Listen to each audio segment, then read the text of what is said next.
ভাজি বনাবলৈ লৈছোঁ। মই মানিমুনিখিনি ধুনীয়াকৈ কাটি ল'লোঁ। এয়া মই মানিমুনিখিনি ধুনীয়াকৈ মিহি মিহিকৈ কাটি ল'লোঁ। এফালে আলু এটাও কাটিছোঁ আৰু এয়া মই ৰৌ মাছ লৈছোঁ।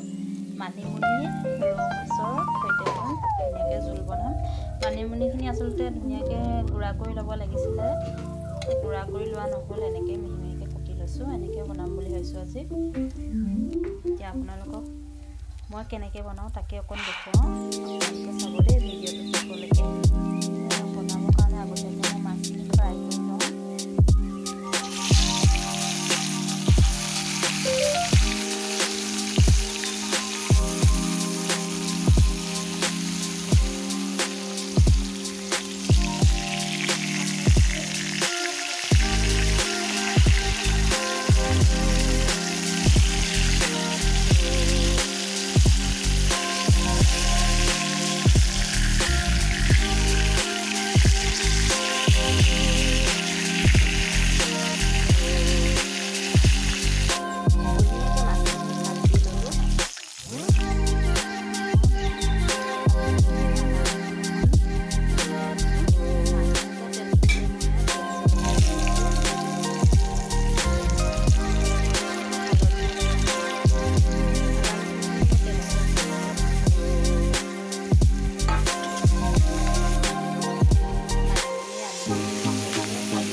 ক'লে গ'ল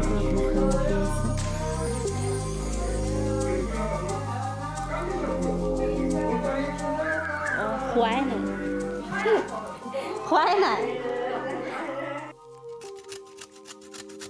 এয়া চালাড অকণ বনাই লৈছোঁ। বেলেগ একো বনোৱা নাই, মানিমুনি আৰু মাছৰ জোল বনাইছোঁ। তাৰপিছতে মটৰে আৰু গাজৰ ধনিয়া দি ধুনীয়াকৈ চালাড এখন বনাই লওঁ আৰু এয়া ধুনীয়াকৈ আমাৰ চব্জি যোগাৰ হয়।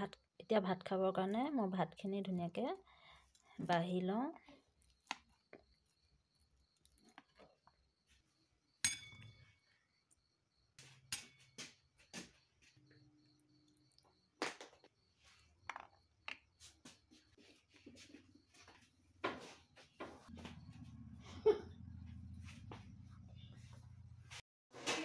ধুনীয়াকৈ মই ভাতখিনি বাঢ়ি কৰি ল'লোঁ। এতিয়া আমি খাই লওঁগৈ। ভিডিঅ'টো ভাল লাগিলে লাইক কমেণ্ট শ্বেয়াৰ কৰি দিব। আজিলৈ তেনেহ'লে বাই বাই।